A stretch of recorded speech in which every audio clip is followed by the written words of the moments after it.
Hai guys, selamat datang di channel Story Kaori, channel kedua dari artikel YouTube. Jangan lupa subscribe, share, dan like video ini. Cara-cara kolom komentar di bawah ini. Kisah pemuda kaya, anak bos besar, pemilik 73 perusahaan, yang menjadi cleaning service. Episode 621.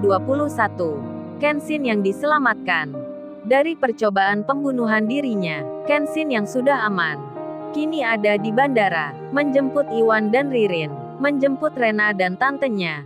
Kenshin pun menyamar menjadi sopir, menggoda Rena Larazati. Kenshin mendekati sambil menawarkan taksi. Kemudian Kenshin menyapa, "Permisi Mbak Rena, apa bersedia saya antar pakai taksi di luar?" Si Rena yang mendengarnya, langsung saja menolaknya. "Oh maaf, saya lagi menunggu seseorang. Jadi cari yang lain saja." Percakapan mereka itu dalam bahasa Inggris. Setelah berjalan beberapa langkah, si Rena baru tersadar, sopir taksi itu menyebut namanya. Lantas Rena bertanya-tanya, kok bisa orang asing mengenal dirinya?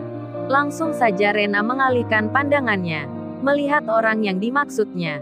Sedang Kenshin melihat ke arah lainnya. Si Rena pun belum tahu kalau itu adalah Kenshin. Kemudian Iwan dan Ririn yang berjalan, tak sadar akan keberadaan Kenshin di depannya. Apalagi Kenshin pakai baju taksi dan bertopi.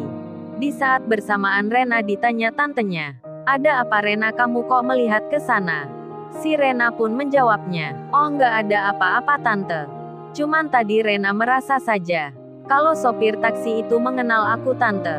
Tantenya Rena pun membalasnya, "Oh mungkin itu cuman perasaan kamu saja Rena. Ini kan di luar negeri. Mana mungkin sopir taksi mengenalmu."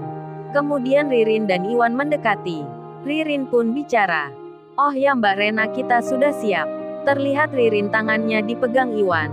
Kemudian tantenya Rena menjawabnya, "Oh ya Rena, sebelum kita ke tujuan, sebaiknya kita makan dulu di restoran itu. Sekalian istirahat sebentar." Si Rena pun mengiyakan. Lantas Rena bilang, "Oh ya Mas Iwan dan Mbak Ririn, kita makan aja dulu di situ." Iwan pun merasa tak enak.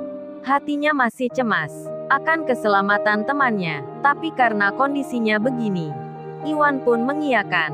Bersama Ririn akan istirahat sebentar. Kemudian mereka masuk restoran. Sedang Kenshin duduk di kursi yang bisa terlihat dari rumah makan itu, sebab posisinya ada di depan. Meskipun demikian, si Rena yang melihatnya dari dalam masih belum bisa mengenalnya, karena Kenshin memakai topi, berbaju taksi, berjenggot dan berkumis. Hingga Iwan sekalipun tak bisa mengenalnya kalau orang yang duduk di kursi itu adalah Kenshin. Di sela itu Kenshin menelpon Kaori. Percakapan mereka pun dimulai. Kaori pun lalu bilang ke Kenshin, "Nah gimana Sai, firasatku kan benar. Aku minta kamu kemarin menolong Mbak Jena itu. Aku sudah merasa nanti pasti dia akan menolongmu. Bayangkan kalau dia di penjara. Kamu nggak menuruti permintaan mamanya. Pasti rencana jahat ke kamu. Nggak ada seorang pun yang memberitahukan. Makanya aku minta begitu. Semua demi kebaikan kamu Sai."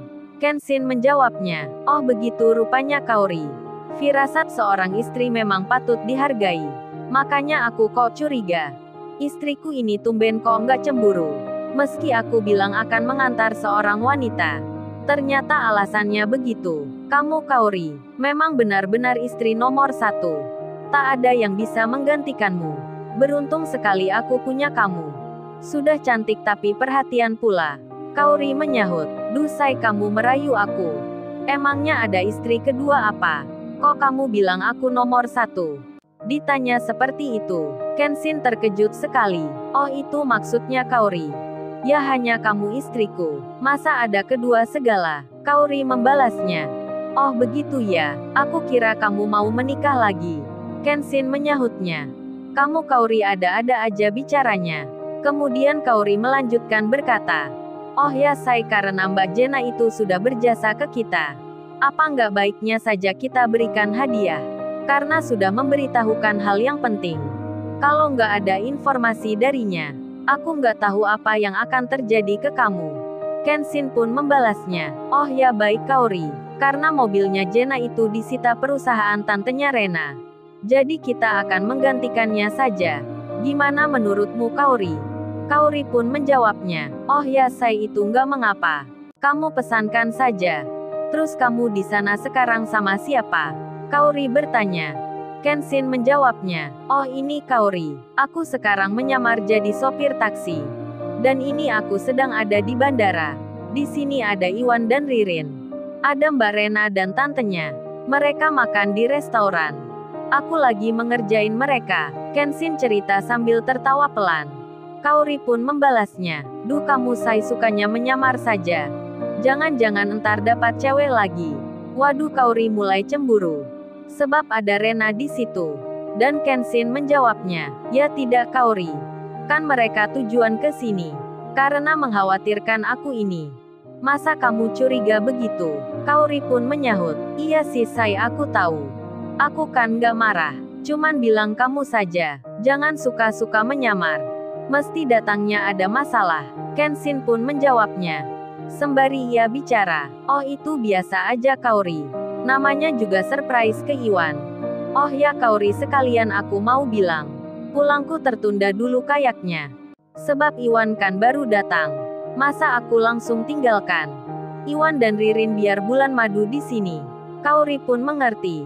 Hingga mengizinkan Kenshin. Percakapan mereka pun selesai. Dan kini Kenshin yang duduk sendiri. Kenshin pun lalu berdiri.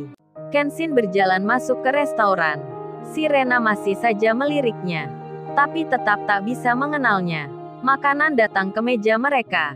Iwan dan Ririn pun duduk di tempat yang sama. Satu meja bundar yang agak besar. Iwan dan Ririn bersebelahan. Sedang Rena dan tantenya juga sama. Tinggal satu kursi di sebelahnya Rena yang kosong. Kenshin yang masuk restoran itu. Kemudian memesan makanan dan minuman.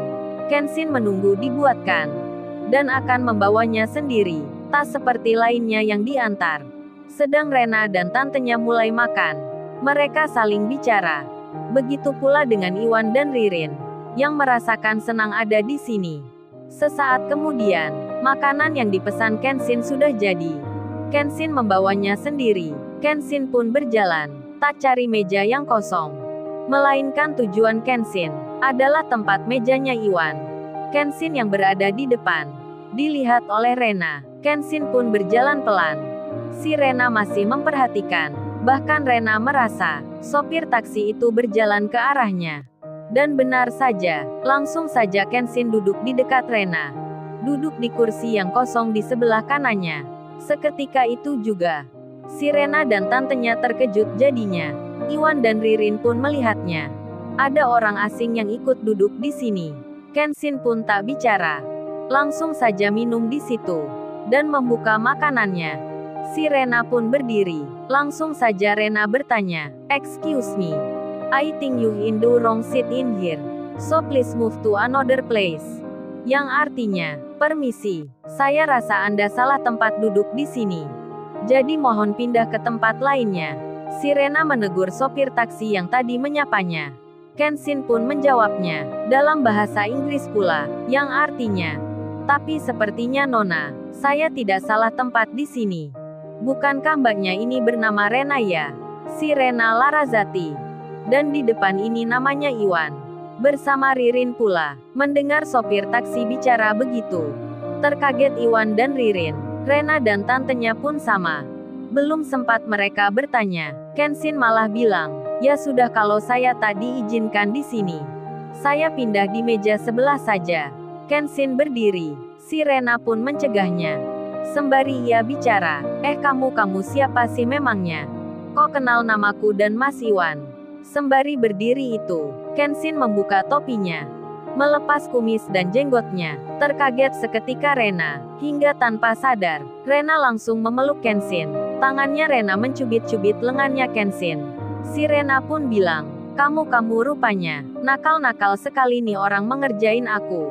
Iwan dan Ririn melihatnya. Kenshin dipeluk Rena. Tantenya Rena pun sama. Melihat kejadian itu, Kenshin yang tersenyum. Jadi sadar pula, kalau si Rena Larazati sedang memeluknya. Lalu, bagaimana kisah selanjutnya? subscribe channel ini untuk episode berikutnya. Terima kasih. Jangan lupa ya guys, untuk kelanjutan ceritanya ada di channel Story Kauri. Jangan lupa subscribe ya guys, dan tekan notifikasinya.